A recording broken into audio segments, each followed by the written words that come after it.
40 for Rateable Crest Titans.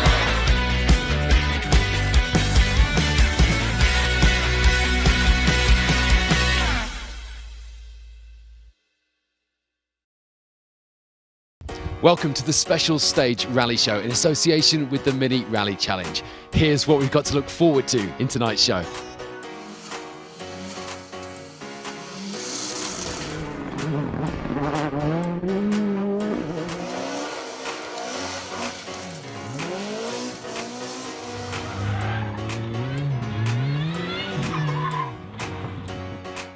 The ultimate rally showdown with the BRC and various BTRDA titles going down to the wire at the Visit Conwy Cambrian Rally. But first, let's be rally nerds together with a bit of a feature from the historic Rally Festival, which introduced no less than 2 stately home venues to our sport.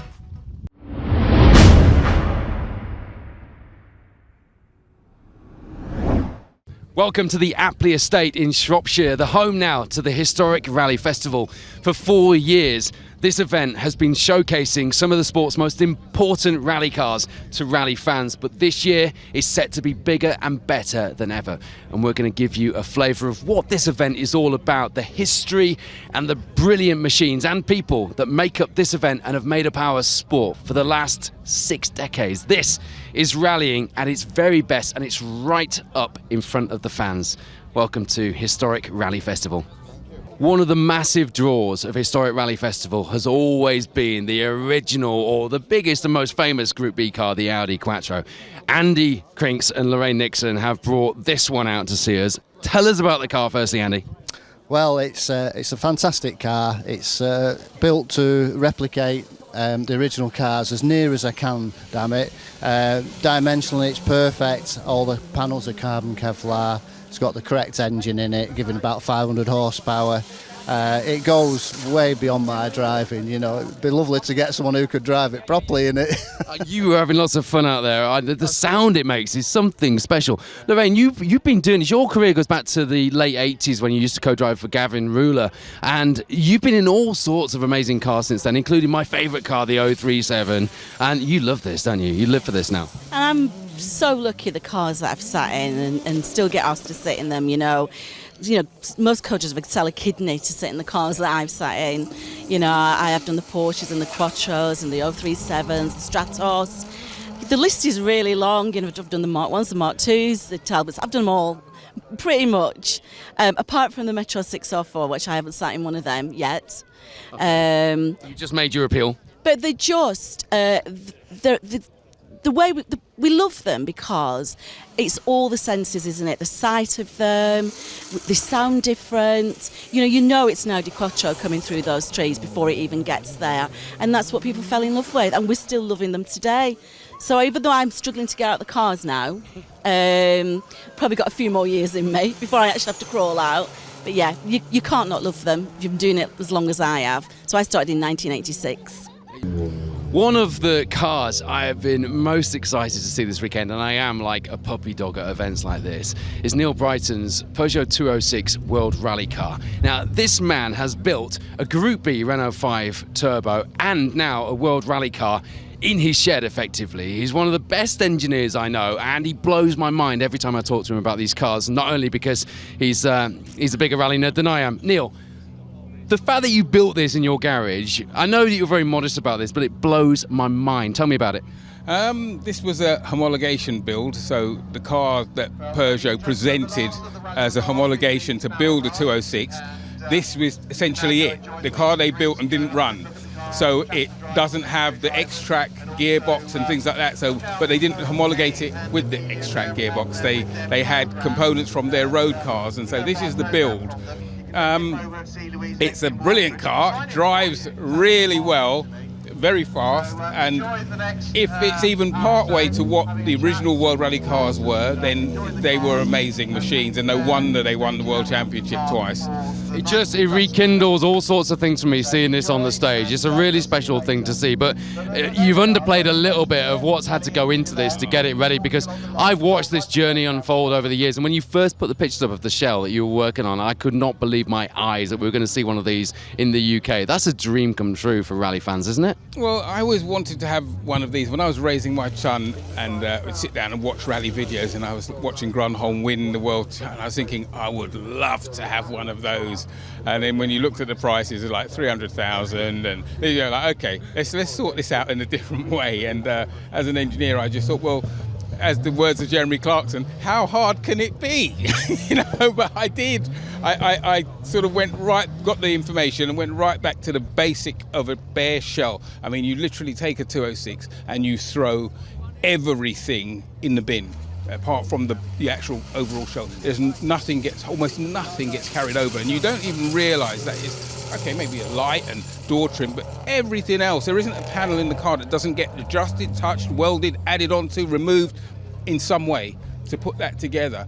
And yes, there were plenty of times when I wanted to throw petrol in the garage, light a match and go indoors and watch Strictly or something because it was a headache. But we did it in lockdown. 2 years in lockdown, I built the car, had all the information, and at that time it just felt like, well, if you're going to do anything, rather than looking at the walls, build your car. You put me to shame. I thought I was mad buying a Clan Crusader in lockdown. You built a World Rally car. Yeah, and the tricky thing was getting the logbook on it. So I had to go in front of the MSA, and they had to send someone to inspect the car and measure it. He got a ruler out and he got things out, and he's like, how many welding points have you put in and what have you done here?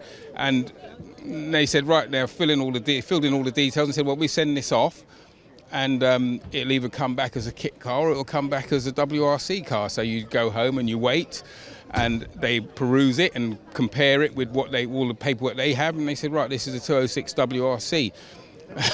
and then the logbook came back, and that's a gold passport that just says it can enter any stage rally, anywhere. I mean, and we did a sprint in the Isle of Man earlier this year, and they didn't want to inspect the car. They just said, have you got a logbook? And I said, yeah. And he said, right, that's it, fine, on you go. And it's a fabulous story and an inspiring tale for anyone who has a dream and just wants to make that dream a reality. Thank you for bringing this out and amazing these fans, because believe me, look at everybody around here. This is a fantastic place to be inspiring people. The man with his name above the door here at the Historic Rally Festival is someone who is so passionate about these cars and the good that they can do, and he's out here not only organising the festival but also driving this Group A Celica. I don't know how you find time to do all of this. I thought I was busy until I met you, Warner, but this festival is a great way to show rally cars to the crowds and also to do it for a great cause. You must be very proud of what you've achieved this year, having moved the entire thing to a new venue. Yeah, I mean, it's been a lot of hard work this year. Obviously, new venues, new service park, new everything else, new meet and greet. But it's moving in the right direction. I'm starting to see what we see when we go to Europe. Crowds of people lining our route in, and it's the way to go. It's bringing it back to the people, and the people are coming out. So. And let's just talk about those two new stately home venues, because for years we've talked about venues in rallying going by the wayside and losing them, but you've brought two new stately homes to British rallying here in the Apley Estate and the Willey Estate. And it's not just the bricks and mortar and the great roads, it's the people that have made this. They're so passionate about this event. Yeah, I mean, they're really behind it 150%. They want to keep this in the area because they can see it getting big. And to get new venues, you've just got to approach the venues in the right way and give them something back, not just take.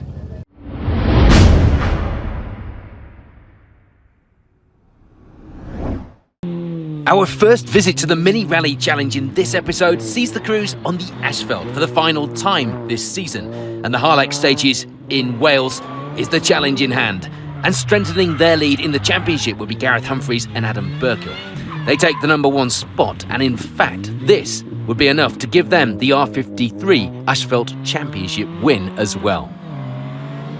It had been a close fight though, with Martin Williams and Martin Allwood coming in second place, only 16 seconds back from Humphries up ahead. A great battle for victory here in North Wales. For Guy Butler and James Coutts, it would be third. They were a little further back on the times, but they had a bit of an advantage in that final step of the podium by the finish. Call it a comfort margin, if you will. Fastest of the R50 crews on the results by the finish would be Cameron Barkley and Richard Farrell.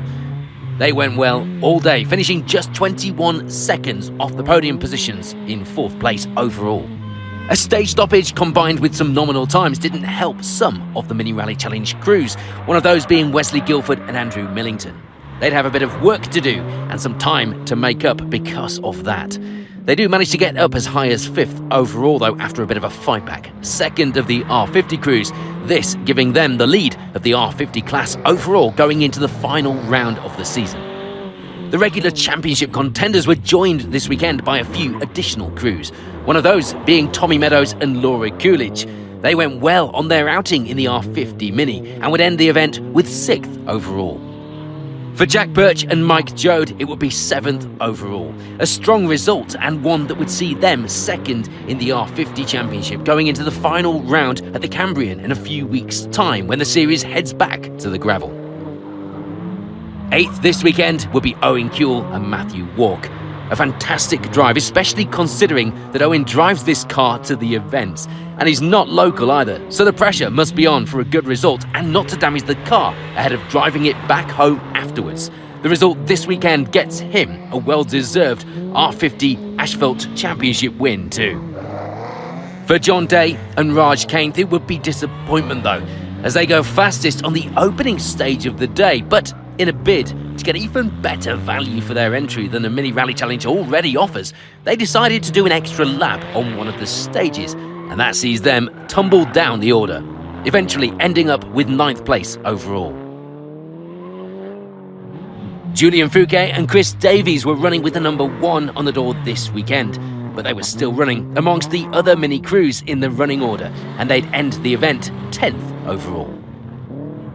Florence Butler and Paul Stringer in the 2nd of the Sheep liveried minis were showing some improving pace as the season went on and enjoying themselves more and more each time as well. This time out was going well, the pair ending the event in 11th overall, just 32 seconds back from a top 10 finish.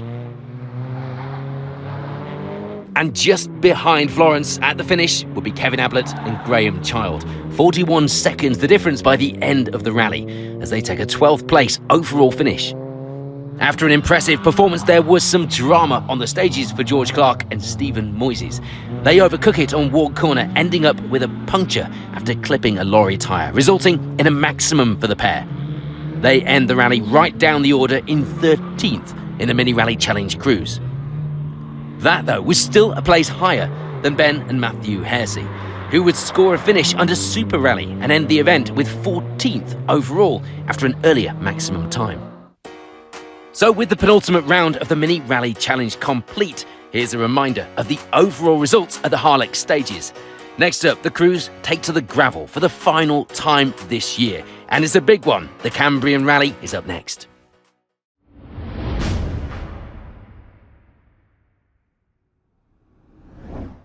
The Cambrian Rally would be the final round of the Mini Rally Challenge this season. And as the crews arrived in Llandudno, there was still some championship battles to be fought out on iconic stages. But not the overall R53 title. That would go to Gareth Humphries and Adam Burkill before the event began. Which is a good job because this is the last we saw of them, as on stage 1 the pair would end the event early, upside down in a ditch. So for those that got through these stages, it would be victory this weekend for Mark Jones and Michael Munday. We're not sure if the boot lid being up on the car helped with that win or not, but it was certainly added aero. It didn't look to be holding them back on the stages either. Jacob Neal and Russell Thompson managed to finish off the season without another trip into a ditch. They've been in plenty of those this year. They left that to Humphries and Burkill this weekend. They take second place overall and in the R53 class by the finish back on the seafront in Llandudno. Jack Birch and Mike Jode were bursting with confidence coming into this round, and it was a great run to take the R50 class win this weekend. And with that, they also take the R50 class in the Gravel Championship for the season as well. A good end to the season for the pair, who take the final step on the podium overall in the Mini Rally Challenge Cruise here on the Cambrian. Guy Butler, with Dan Niroda alongside, had already said that if he passed the camera, he would have got further than he did last year on the Cambrian. And thankfully, not only did they pass the camera, they passed them all, getting to the finish with 4th overall, 3rd in the R53 class. Andrew Downward and James Cootes almost didn't make it to the start of the rally, the crank pulley needing replacing after they'd been through noise test.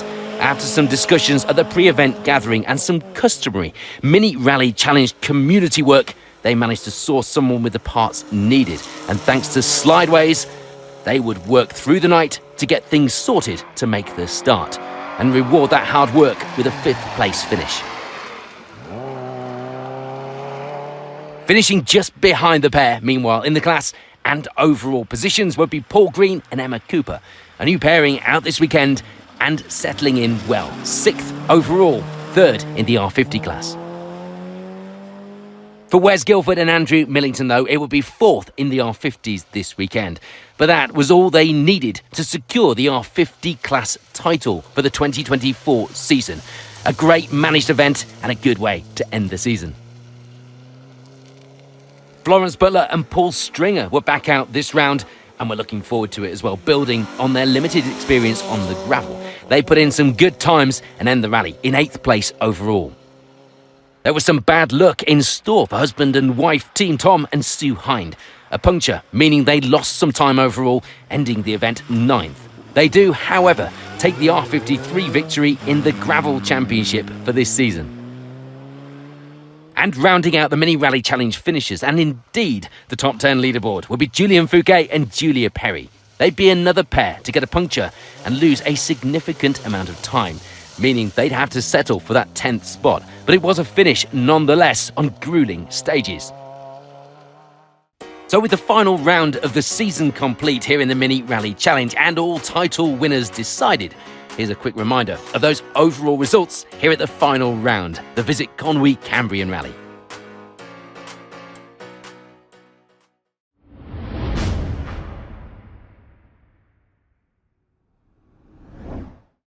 The Cork 20 Rally marked the season finale of the Irish Tarmac Rally Championship, and the weather forecast for the weekend promised to provide a challenge for our championship hopefuls as they fought it out on these final stage miles of the season. Callum Devine came here knowing that a win was essential if he had any chance of keeping his championship hopes alive. We know what the task is this weekend. We have to stay ahead of Keith, try and get top tarmac points, which is not going to be easy. Matt's out here too. He's looking for a win in the championship, probably to prove a bit of speed as well. So yeah, it's going to be a tough ask like it has been all year. So, but we're looking forward to it. New challenge today. New challenge in these conditions. Keith Cronin needed to finish 2nd or above to claim the title here in Cork. He goes well in wet conditions, but he also knows that it's easy to get caught out. Generally we go okay in the wet, but it does make it a more risk-reward kind of condition. So we'll just see how we get on. As I said, same for everyone, loads of stuff now, like you get caught out on, but try and get through the first loop in one piece and see where we are. Matt Edwards was out of the running for the championship, but he wouldn't be backing off, and his result could play an important part in the battle for the title. We aren't really in a position to fight for anything. Obviously 2nd in the championship would be great, but you know, at the end of the day we're here for Pirelli, and you know, they've helped us do the championship in many ways, so you know, we're here to get the best result we can for that side, and obviously to end the year on a high. 8 stages lay in wait for the crews. Let's head out to the first loop of those stages to see how the title race unfolded. Fastest out of the blocks over the morning loop would be Callum Devine and Noel O'Sullivan. They were taking a few more risks than perhaps they should, but they knew that finishing 2nd wasn't an option, and they held an early 1.5 second lead after stage 3. Very tricky. The first stage was probably the worst of a lot of them, and then really caught us a wee bit off guard the whole time, so we kind of driving them last 2 stages sort of blind, picking where the water might be, and yeah, look, as you say, just happy to get back to service and try and it's hard, like just trying to keep your nose clean, like Killian. Keith Cronin and Mikey Galvin only needed 2nd place to take the title. Anything less, and it could hand the win to Devine, so they wouldn't be pushing for the event win, opting to play it safe and get to the finish. despite not feeling fast, the pair would end the morning loop in that second place they needed. It's really difficult. Even though everything is working, the heating screen and everything, it still was getting fogged up, and there's just so much condensation in the car from all the water. But yeah, it's really tricky. Like, I feel like we're driving very carefully, but if you tried to up it, you'd probably go off. So far, Matt Edwards and David Moynihan weren't affecting the championship battle, lying in third place for now. But with a good feeling in the car, considering the conditions, they had the potential to turn that leaderboard on its head on the next loop of stages.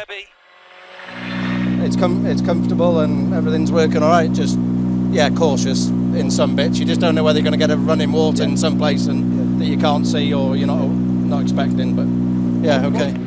David Kelly and Dean O'Sullivan would have problems with the screen misting up, but they wouldn't be the only ones. They weren't taking any big risks this time out, but would see if they could push a little more in the afternoon. I have enough. Look, I know I was too cautious there, Kelly. When you're like 70% of the way through the corner, you were too slow, But look, we'll just pick it up for the next loop. But it's treacherous enough, it's like fine line, exactly. Just trying to get it right, James Ford and Neil Shanks were doing their own thing, so much so that they thought they were well off the lead. It turned out that they were on the pace enough to lie in 5th overall, having a good run so far, other than being stuck behind another car. And the car they got stuck behind was the Toyota of Marion Evans and Jar Conway. The car limping through the stage with a fully misted up windscreen and losing a lot of time. They'd reached the end of the stage unsure if they even wanted to continue. Josh McAlane and James Fulton came to Cork to compete against the Irish Tarmac Championship regulars. But it wasn't going to plan. A big spin on stage 1 that they were lucky to get away with was followed by a puncture on the following stage. Despite this, the pair would end stage 3 in 6th overall. Things were all going to plan for Jason McSweeney and Liam Brennan. They were happy enough with their times and would end this loop of stages in 7th place overall. Declan Boyle and Patrick Walsh were finding the conditions to be some of the worst they'd ever seen. Their setup on the car was a little hard for these stages, but they were getting through and were in 8th overall. Owen Murphy and Anthony Nestor would have a brief moment off the road and thought it had cost them a puncture. Thankfully, that wasn't the case, and they could end the morning with 9th place overall, although they developed a bit of a misfire through the second stage of the day. Rounding out the top 10 at this stage would be Kevin Eves and Chris Melly. They were another crew to be struggling with a misted up screen due to the amount of water making it into the cars. Frank and Lauren Kelly were here with the modified championship in mind, and as such Frank's usual exuberant driving style would be kept in check a little, although the stages had other plans. They were doing exactly what they needed to do at this stage and led the way in the modified crews. Not taking crazy risks in that one. You were nearly 6 seconds quicker than Daniel McKinnon there. Must screenshot that shit, I'll never see it again. I know. Second of the modifieds were Conor Murphy and Sean Collins. They described the conditions as mental, and they weren't wrong. There was water everywhere and causing some issues in places, but for now that second place was very welcome. Next in the modified battle were Damien Toner and Adon Gallagher. They would get a misfire in the third stage of the morning that would need some investigation as they headed back to service after the morning's loop, but for now it would be third in the modifieds. The early leaders in the RC4 class were Keelan Grogan and Eden Sherlock, but that would come to an end on stage 2 when they put the car off the road and they dropped right down the order. So that left it up to Kyle McBride and Darren Mullen to lead the class, 11.2 seconds of an advantage by the end of stage 3. In second place in the class would be Aaron Brown and Derry Long. The Fiesta pair gaining some pace on the second and third stages, possibly feeling that the conditions were slightly better on those. For Johan Lloyd and Sean Williams, it would be third in that class, but it was close. The Welsh pair were only 9 seconds back from Brown and Long at this point. So, with the first loop of stages completed, the results at the top looked like this.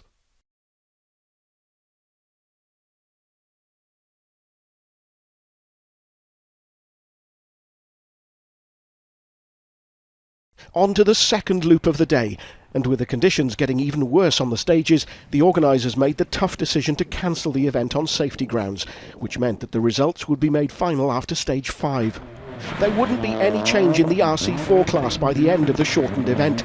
Johan Lloyd and Sean Williams were just managing the conditions and getting through, and they kept hold of their third place. The same could be said for Aaron Brown and Derry Long as well. They maintained their second place to the finish, just 5.8 seconds ahead of Lloyd. But taking the win would be Kyle McBride and Dara Mullen, so a good event for the pair as they finished with a 19-second advantage at the end.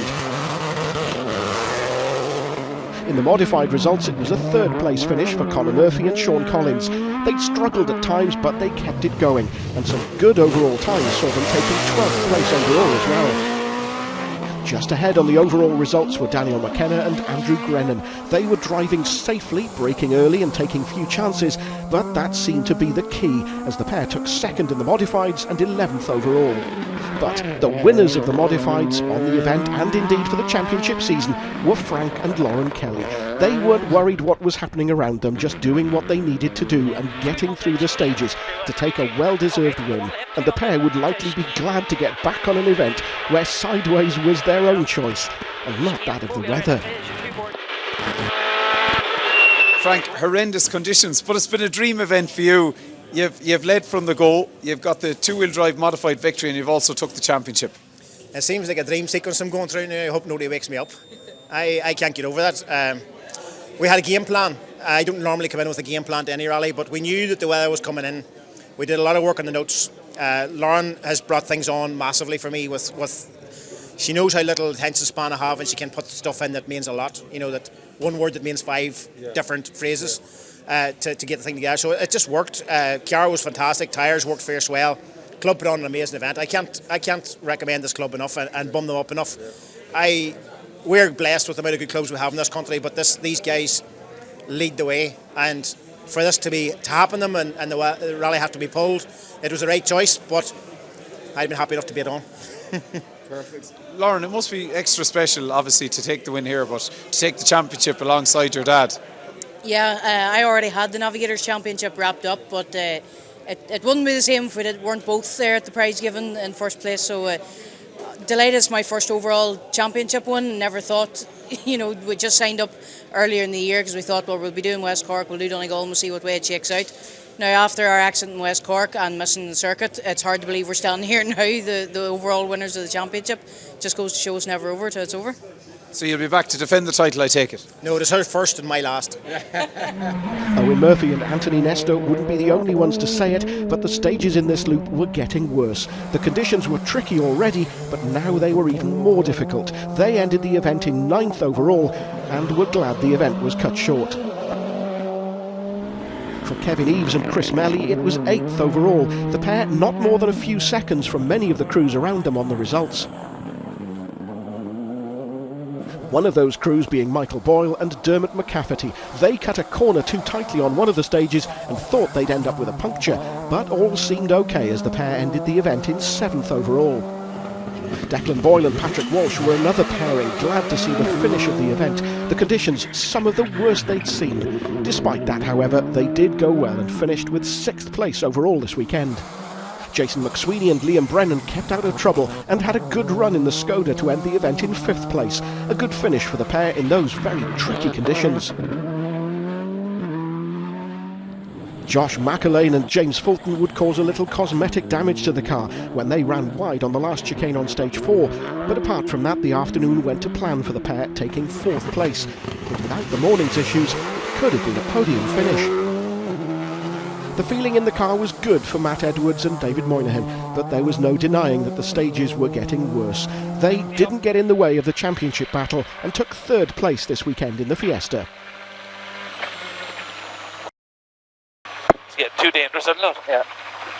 So, what about that championship battle? Well, all Keith Cronin and Mikey Galvin had to do was finish in 2nd place or above, and that's exactly what they did. They just got on with a pace they felt safe at, and it paid off. 2nd place this weekend, but the number 1 spot in the Irish Tarmac Rally Championship for 2024. Despite their best efforts and doing everything that they could, it wouldn't be the win in the championship for Callum Devine and Noel O'Sullivan this year. But they did take the event win this weekend, which was a great result in those conditions and showed that they still have the pace when it matters. Callum, another victory. This one's a bit different. Yeah, look, yeah, good victory for us. The weather today was absolutely atrocious. First of all, fair play to all the marshals and the motor club for putting up with that weather and getting it to this point. But it was the right call probably to stop it. But yeah, look, we done all we could do for ourselves. We knew we had to come here and try and get top points, and yeah, we done that today. Proved a bit of speed, and yeah, Keith was second and ended up, which he drove well too. Anything could have happened, so that's the way it goes sometimes. So. Before we hear from our 2024 champions at the end of a tough event, here's a reminder of those final overall results.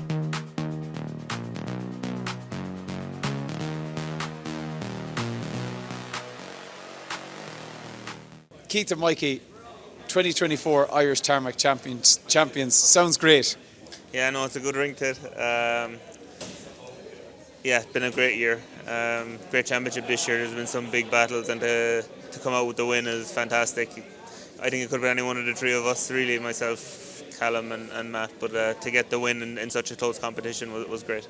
It even showed it today, like conditions were so tricky and you were still finishing stages on the same second. Yeah, no, it's been that tight all year. A lot of it probably came down to mistakes and who got away with the mistakes. That's literally probably what it came down to. And luckily we probably got away maybe a few more than the guys. And yeah, no, it was great. But like, yeah, when we started this year, we hadn't done the championship in 8 years, so it was didn't really expect to win it. But yeah, no, it was great, and like loads of people to thank. Mikey, first of all, especially days like today. Very, very important to be listening to him. Again, gravel crews, days like today, so important. All the sponsors, Tom Gahan and his team. Yeah, it's a huge team effort, and it's good to get the win for everyone. Perfect. Yeah, as Keith was saying, so difficult today. I mean, calling notes, like it's very hard to get the timing right because obviously the pace is down, but then you need to be a bit earlier because the braking is non-existent. So tough, and obviously the rally was cut short with 2 stages, so not the way you wanted to probably win the championship. But listen, you'll make up for it in Killarney in a few weeks' time. We might make up for it in Killarney tonight. No, so happy. Yeah, it was tough. Yeah, the speed was down, but there was so much more stuff added into the note that kind of made up for that busyness, because there was water and it was raining cats and dogs. There was literally a dog running in floods, and it was bananas today. So in one way I'm kind of happy that it's over here. I didn't really want to head out and face it again because it was getting to a point where it was not fun, but what a super year, ups and downs, and to get to battle with the guys all year, 3 of us winning all the rallies all year, was so much fun. Yeah. Keith, it's a long, tough year, and I'm sure there's lots of people you have to thank. Yeah, I would like to give a big shout out to the marshals all year, but especially this weekend in the Cork 20. Some of the worst conditions I've seen since I've been rallying, and I'm rallying a good while now. So to stand out there in them conditions and let us do what we do, we couldn't do without them, so big thanks to them.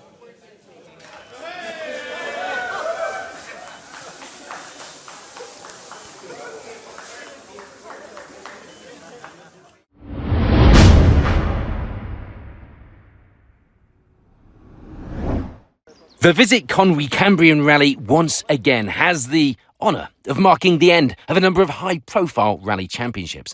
And while some of the positions had been decided before getting here, there were still some major trophies still to be fought out on this final round of the season.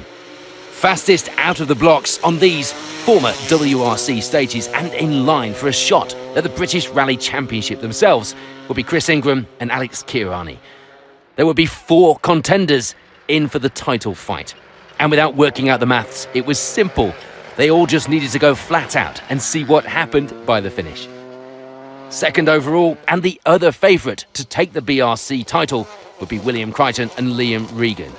They really needed to finish ahead of Ingram, but it wasn't looking like it was going to be easy.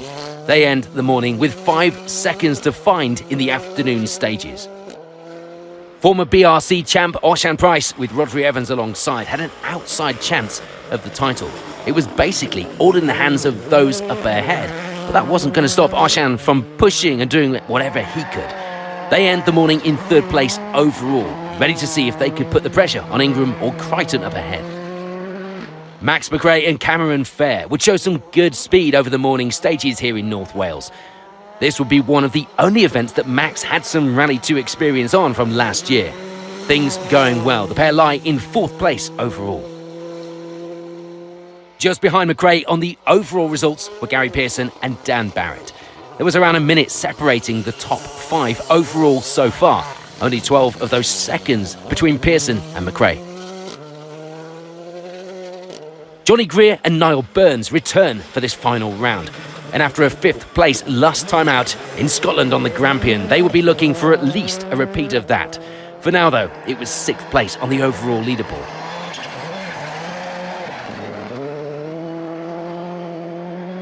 Not forgetting, of course, that all of the BRC crews get a recce of the stages. It was Matthew Hurst and Declan Deere leading the way in the BTRDA and Welsh Championship crews, and fastest of those who didn't recce the stages in advance. They were really enjoying their newfound reliability and performance in that Skoda, and it was just a shame it came so late in the season for a championship charge. For Myron Evans and Jonathan Jackson, it would be 8th. They did well to get here after a big accident in that Yaris Rally 2 on the recent ERC round. But with the car looking as good as new thanks to Melvin Evans Motorsport, they were able to put in some good times inside the top 10 overall and build that confidence back up. With the BTRDA Championship already sewn up in the Gold Star at least, Elliot Payne and Patrick Walsh were here for a final chance of ending the season on the top step of the podium. But a puncture on the second stage of the day would put that chance to bed early on. They get through sort of in one piece, and in 9th place overall. And rounding out the top 10 was Hugh Hunter. Rob Fagg alongside, out this weekend in the James Williams rallying Hyundai i20 Rally 2 in that familiar orange amplifiers livery. They'd hired the car for the event, and it is safe to say that they were impressed by the car on Hugh's home event. In okay, then 30, medium left in, and fast medium right plus in. Things hadn't gone to plan though for last year's Cambrian winner Tom Cave and Dale Furness. They lost around 6 minutes in the opening stage of the day, and they'd be playing catch up from there. It was never going to be an event win again, but damage limitation was now the aim, and we would expect a big fight back. Taking a look then at some of the positions outside of the top 10 leaderboard, it was 11th place overall for Liam Clark and Emily Easton-Page. The young pair had been impressive so far this season. They currently lie 3rd of the BTRDA crews at the midpoint of the rally. And talking of impressive, fastest of the BTRDA crews from last year's Cambrian, Russ Thompson and Stephen Link were unable to get into that position again this time out in the B13 Evo. They were 4th in the championship crews at this stage, but were still going well in 12th overall and, of course, leading that B13 charge. Leading the charge in the two-wheel drive crews at this stage will be Craig Rahal and Connor Smith, the Rally 4 crew, in a battle for that result with fellow Irish crew Keelan Grogan and Ayrton Sherlock, who were 37 seconds back at this stage in the rally and lying in 16th and 17th overall, respectively. 3rd of the two-wheel drive crews will be the ever-entertaining Ewan Roberts Jr. and Daniel Jones. The Escort G3 pair were in a very impressive 18th overall as well, clearly driving the wheels off the car. Well, luckily not quite. One of the big prizes up for grabs this weekend was the driver's title in the Bronze Star in the BTRDA. And at the moment, it was the lead for Ashley Francis Adams and Mark Ammons. Their lead will be over Nigel and Kaz Jenkins. The rapid Green Nova, also with 3 wins to its name this season, lying 2 places overall behind them in 37th, and on a mission to try and claim one more victory for the season and indeed the title. The Silver Star title was yet to play out here in North Wales as well, and it would be Samuel Mason and James Seymour leading the way at this stage. The Fiesta pair not in the championship running, but having a small lead in the category on their way to what they would hope will be a rally win in Silver Star after stage 4 this morning. And that lead will be over the other Fiesta of Lewis Hooper and Rhys Edwards, and they were in the running for the title charge, 44th place overall for the pair, only around 17 seconds back from Mason at this stage. So with the morning stages complete, here's a quick reminder of how those overall results were shaping up here at the Visit Conweek, 'Week' 'Cambrian Rally.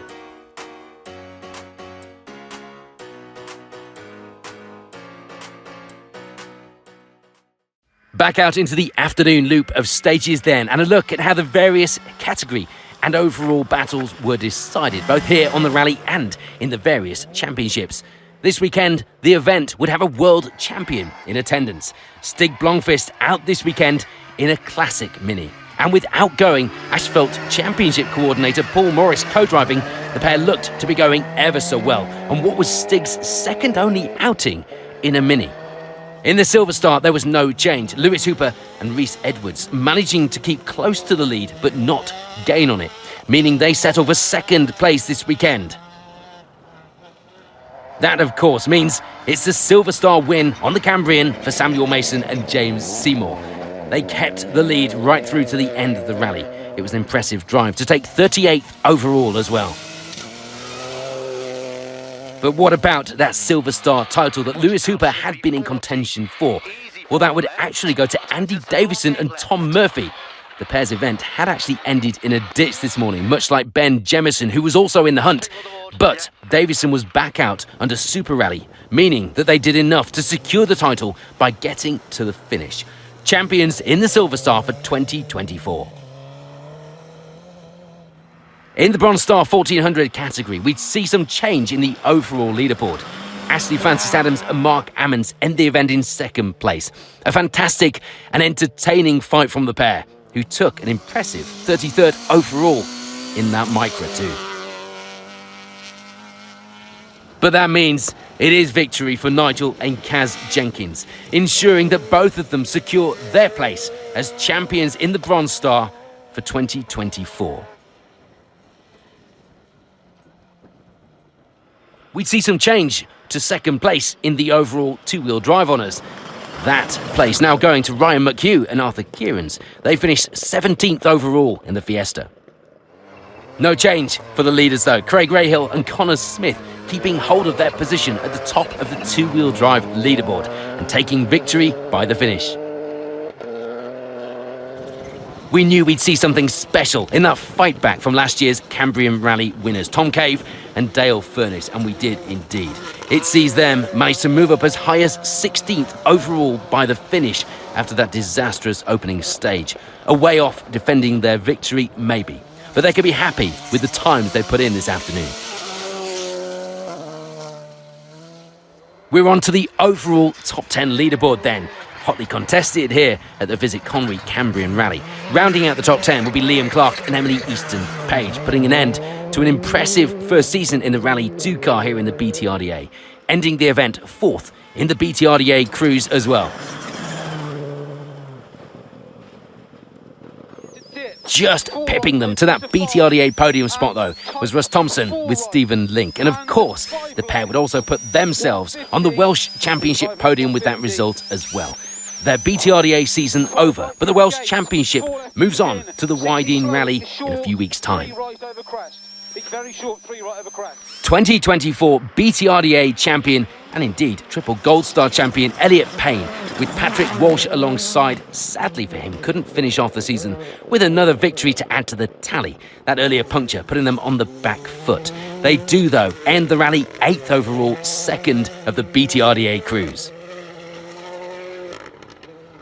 Fastest of the BTRDA contenders, and emphatically so, were Matthew Hurst and Declan Deer. Another strong result for the pair in the Skoda, and although their BTRDA hopes were gone, they still had a round of the Welsh Championship to go, and their hopes of a record-breaking 4th title in that series were still very much alive going to the Wydene. 6th place this weekend, we go to Myron Evans and Jonathan Jackson. They gained a few positions through the afternoon to end the rally, with a strong finish in the second of the Melvin Evans Motorsport Castrol Yaris's. Gary Pearson and Dan Barrett were happy with their finish this weekend. After a bit of an up and down season, they'd shown some good pace and would end the rally 5th overall. And for Pearson's M Sport teammates Max McRae and Cameron Fair, it would be 4th. They were close to a podium finish all day and will miss out on that by just 16 seconds by the finish in Llandudno. With the BRC title fight out of their hands, it was 3rd place overall for Oshan Price and Rodri Evans. They did all they could do, literally all they could do, considering the pair started off not even knowing if they would make it to round 2 this season. It had been a very successful year, coming here in the hunt for that second title. But Oshan would have to wait another year. Indeed, that first BRC title would have to wait for Will Crichton and Liam Regan too. They came so close to the BRC fight this season and had some epic battles on the stages, meaning that it went down to the wire. Sadly for them, it was runner-up this weekend and in the season. But that means that taking victory on the Cambrian Rally, and indeed in the title fight for the British Rally Championship, adding this title to the European Rally Championship one he won in 2019, was Chris Ingram, Alex Kirani alongside. A fantastic and popular result for the pair, who had pushed so hard this season in the Castrol Yaris. Next up, Ingram and Kirani will be off to Rally Japan for a chance to take the Castrol Yaris up against the WRC2 contenders on the world stage. And we wish them the very best of luck.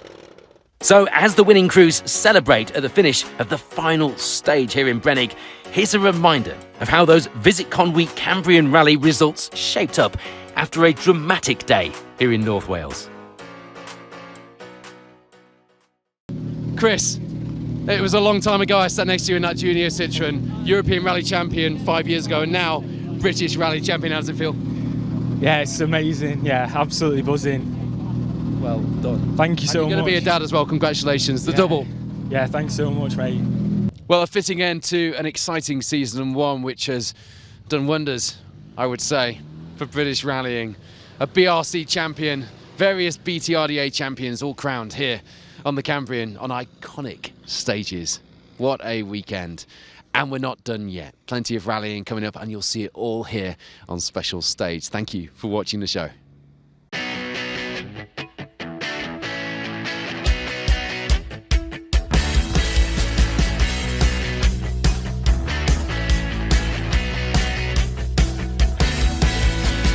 Here, 40 for Rateable Crest Titans.